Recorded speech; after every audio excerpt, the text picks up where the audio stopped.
దేవుని కార్యాలు రకరకాలుగా పొందుకుంటారు. కొంతమంది దేవుణ్ణి సనిగి కార్యం పొందుకుంటారు. ఇంకొంతమంది ఉపవాసం ఉండి కార్యం పొందుకుంటారు. ఇంకొంతమంది దేవుని కార్యాలు ఆలోచించే కార్యం పొందుకుంటారు. ఇంకొంతమంది దేవుని వాక్కును పలికి కార్యం పొందుకుంటారు. మన పక్షమున కార్యం జరిగించేది మాత్రం యేసుక్రీస్తు వారు మాత్రమే. సంఘంలో ఉన్నాం, క్రీస్తు శరీరంలో అవయవాలుగా ఉన్నాం మనం. కానీ దీని బయట అంతా కూడా లోకాశలు, శరీరాశలు, నేత్రాశలు, జీవపు డమ్మాలు, పాపాలు, బూతులు తిడతాలు, కోపడతాలు, హత్యలు చేయటాలు, దొంగతనం చేయటాలు, ఇవన్నీ కూడా లోకంలో ఉన్నాయి. కానీ ఇప్పుడు మనం ఏ జాబితాలో ఉన్నాం? మనం క్రీస్తు శరీరంలో ఉన్నామా లేదా లోకంలో ఉన్నామా అని నా ప్రశ్న. ఇక్కడ సౌలు లోకంలో ఉన్నాడు, కానీ ఇంకా సంఘంలోకి రాలేదు. ఇంకా ఆయన లోకంలో ఏవైతే ఉన్నాయో అవన్నీ ఆయనలో ఉన్నాయి. ఆయనలో కోపం ఉంది, ఆయనలో జాలి లేదు, వేరే వాళ్ళు కొడుతున్నాడు, అది చంపేయడం అనేది ఆయన చాలా ఈజీగా ఉంది ఆయనకి. ఒకరు చంపడం అంటే అలాగైనా హత్య చేస్తూ ఉన్నాడు.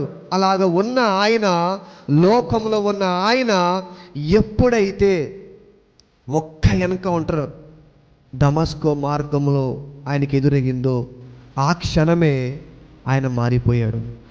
ఒక్క ఎన్కౌంటర్ అండి, ఒక్క ఎన్కౌంటర్. ఇన్ని వాక్యాలంట మీరు, వాక్యం అయిపోగానే ఒక తీర్మానం ఎవరు తీసుకోవట్లేదా?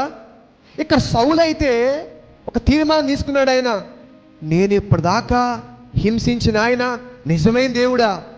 ఆయన చచ్చిపోయాడు అనుకున్నామే, ఆయన ఇంకా ఉన్నాడా?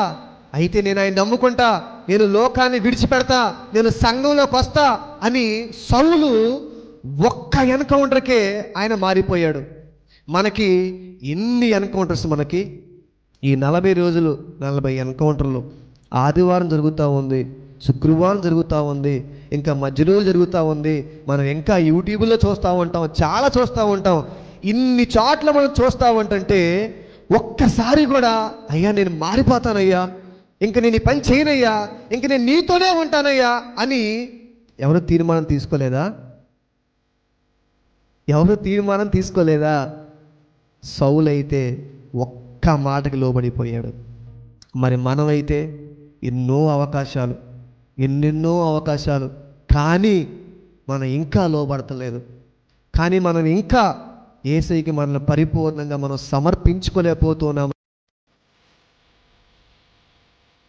మనం ఎప్పుడైతే ఆయన ఆత్మతో నింపబడతామో ఆ క్షణము నుంచి ఇక్కడ పౌలు గారు, సౌలు పౌలుగా మారిపోతా ఉన్నాడు. దేనివల్ల? దేవుడు ఆయనలోకి రావటం వల్ల, పరిశుద్ధాత్మ దేవుడు ఆయనలో ఉండటం వల్ల ఆయన స్వభావమే మారిపోయింది. పరిశుద్ధాత్మ దేవుడు అండి 3 రకాలుగా పనిచేస్తారు. 3 రకాలుగా. మొట్టమొదటిది ఏంటంటే ఆయన మన పక్కన ఉంటారు. ఆయన మన పక్కనుండి మారు మనసు పొందుకోవచ్చు కదా, ఇంకా బాప్టిజం ఇంకెంతకాలం ఆలస్యం చేస్తావు, వాక్యం వింటున్నావు కదా, పొందుకోవచ్చు కదా అని మన పక్కన ఉండి ఆయన పనిచేస్తూ ఉంటారు. అని నీలో మరి అంతా బాగానే ఉంది, ప్రార్థన చేస్తున్నావు, వాక్యం చదువుతున్నావు, మరి నీలో ఈ పాపం ఉంది కదా, మరి దాన్ని కూడా విడిచిపెట్టవచ్చు కదా అని అంటాడు పరిశుద్ధాత్మ దేవుడు. మనం అప్పుడు ఆయనకి లోబడి, అయ్యా నిజమేనయ్యా నాలో ఈ పాపం ఉంది, నువ్వు మరి దాన్ని వద్దంటున్నావుగా, నేను తీసేస్తానయ్యా అని మనం ఆ పాపాన్ని తీసేస్తాము. దాని అర్థం ఏంటంటే మనము పరిశుద్ధాత్మ దేవుడికి ఇంకా లోబడుతున్నట్టు. అప్పుడు ఆయన 3వ దశలో తీసుకెళ్తాడు.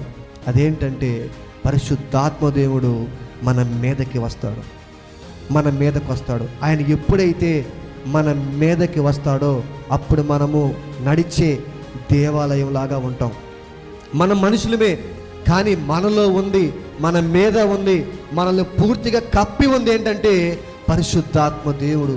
మనం నడిస్తే ఆయన నడిచినట్టుగా ఉండిద్ది, మనం మాట్లాడితే ఆయన మాట్లాడినట్టుగా ఉండిద్ది. నేను చర్చిలోకి వచ్చాను, అడుగు పెట్టాను, వాక్యం బోధించాను, కానీ మీలో క్రీస్తు స్వరూపం రావట్లేదే. ఇక్కడ ఉన్న మీలో క్రీస్తులాగా మాట్లాడే వాళ్ళు కనిపించలే, నాకు క్రీస్తులాగా ప్రేమించే వాళ్ళు నాకు కనిపించలేదు, క్రీస్తులాగా జీవించే వాళ్ళు నాకు కనిపించలేదు, నాకు ప్రసవ వేదనగా ఉందని పౌలు గారు అంటా ఉన్నారు. నిజమే, ప్రతి సంఘములో ఉన్న ప్రసవ వేదన ఏంటంటే క్రీస్తు స్వరూపంలోకి మార్చబడట్లేదు, క్రీస్తుని కలిగి ఉండట్లేదు అనే ప్రసవ వేదన ప్రతి సంఘములో ప్రతి సేవకులకి ఉండిద్ది. క్రీస్తు మనలోకి వస్తాడా రాడా అని ఒక ప్రశ్న వేస్తే ఈ వచనాన్ని బట్టి వస్తాడు అని అర్థమైపోయింది. ఇంకో ప్రశ్న, ఎవరిలో క్రీస్తు వస్తాడు? నాలోకి వస్తాడా? మరి నేనంతా పాస్టర్ గారి కుటుంబం నాది కాదే, నాలో క్రీస్తు వస్తాడా అని ఒక ప్రశ్న వేసుకుంటే సమాధానం ఏంటంటే వస్తాడు. ఆయన ఎవరిలోకి వస్తాడు అంటే ఎవరైతే సిలువ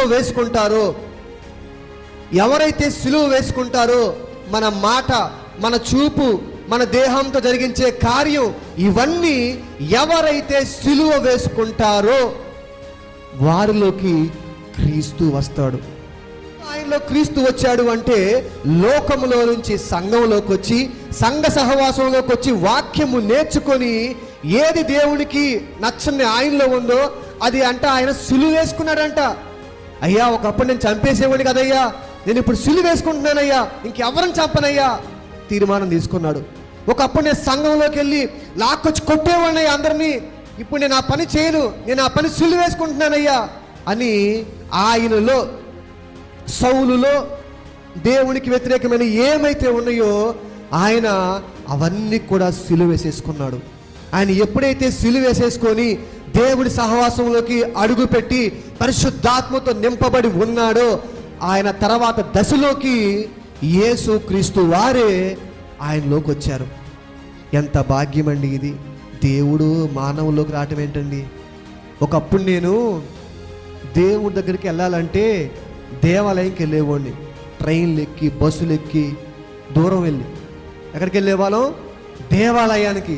కానీ ఎప్పుడైతే నేను క్రీస్తులోకి వచ్చానో నాలో ఆయన నివసించి నేనే నడిచే దేవాలయంగా ఆయన చేసుకున్నాడు. అలాగే నాలో క్రీస్తు ఉన్నాడు అనే ఈ ఆలోచన కలిగి మనం జీవిస్తే చెప్పమంటావా మన జీవితం ఎలా ఉండిద్దో? నేను బూతులు మాట్లాడితే క్రీస్తు లోపల నుంచి వింటాడు కదా, నేను బూతులు మాట్లాడను, మారు మనసు వచ్చేసేది.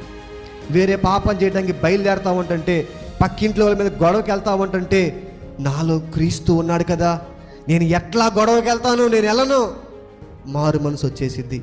వేరే ఒక తప్పు చేయడానికి వెళ్తూ ఉంటాం, క్రీస్తు నాలో ఉండగా నేను ఈ తప్పు ఎలా చేస్తాను అనే మారు మనసు వచ్చింది.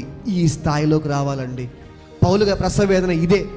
ఈ స్థాయిలోకి అందరూ ఈ స్థాయిలోకి రావాలి. ఒక తప్పు ఆలోచన క్రియలోకి వెళ్ళే ముందు రావాల్సిన ఆలోచన ఏంటంటే మనలో క్రీస్తుని పెట్టుకొని, మనలో యేసయ్యని పెట్టుకొని ఇలాగ చేయొచ్చా అనే మారు మనసు వచ్చిద్దా రాదా? యేసయ్య వచ్చాడు, రా పేతురు వల విడిచిపెట్టేసి అన్నాడు, విడిచిపెట్టాడు. పేతురు లోకాన్ని విడిచిపెట్టాడు, సంఘంలోకి వచ్చాడు. సంఘంలోకి వచ్చిన తర్వాత ఇప్పుడు క్రీస్తులోకి వచ్చాడు. అంటే పేతురు ఇందాక పౌలు గారి జీవితంలో ఈ 3 మెట్లు ఏ రీతిగా ఉన్నాయో అలాగే పేతురు గారి జీవితంలో కూడా ఇదే 3 మెట్లు ఉన్నాయి. మొదట లోకం, తర్వాత సంఘం, తర్వాత క్రీస్తులోకి. ఇప్పుడు పేతురు ఎక్కడున్నాడంటే క్రీస్తులో ఉన్నాడు. పేతురుకున్న ఫీలింగ్ ఏంటంటే నాలో క్రీస్తు ఉన్నాడు.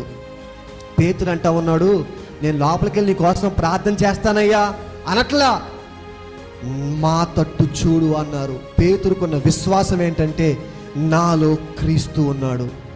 నేను ఇప్పుడు ప్రార్థన చేస్తే క్రీస్తు ప్రార్థన చేస్తాడు, నేను ఇప్పుడు చెయ్యి చాపి చెయ్యిస్తే క్రీస్తు ఇస్తాడు అనే విశ్వాసం పేతురులో ఉంది. కాబట్టి మా తట్టు చూడు అని పేతురు అన్నాడు.